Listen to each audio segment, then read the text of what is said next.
I never really made a video like this before, so hear me out. I usually want to keep my mouth shut about a lot of different subjects and whatnot, but I think it's time that I finally speak out. I'm going to try to make this video as short as possible. So, in 2012, I came out to my closest friends and family members that I was transgender.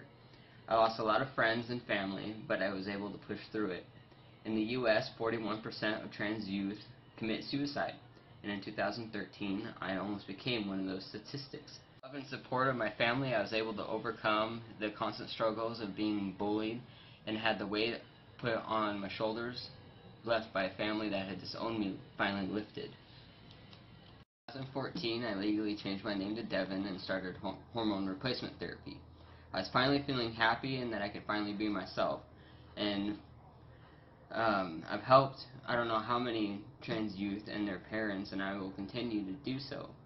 Just recently, Washington State had passed a law allowing trans people to change their gender on both their birth certificates and their IDs without having to have any surgeries. After months of filling out papers and sending them back and forth, I finally achieved the marked male on all my forms of identification.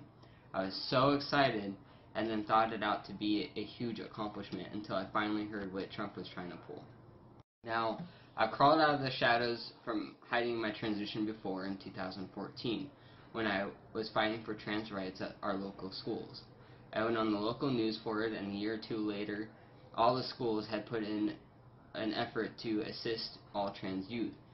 And now we have trans youth rights at our schools to help them be successful and be able to use the bathrooms of their chosen gender identities. I'm crawling out of the shadows once again to show you that I exist. President Trump is trying to take away the existence of all trans people in the U.S. He's making it so that trans people are not recognized by the federal government. What does this mean for us? It means that every one of us that has worked hard to achieve goals of getting our gender marker changed, it will be reverted back to the gender that we were given at birth. To me, excuse my language, but it's complete bullshit. Suicide rates are already higher than they need to be, and if this passes, then I can only imagine how much more that they would increase.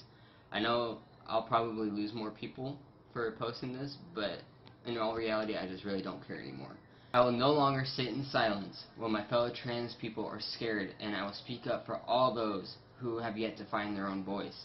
You are not alone. We are not alone, and we exist, and we are not going anywhere. I urge you all to vote pro-trans in this coming election so that the federal government knows that we are here, we exist, and we are not going anywhere.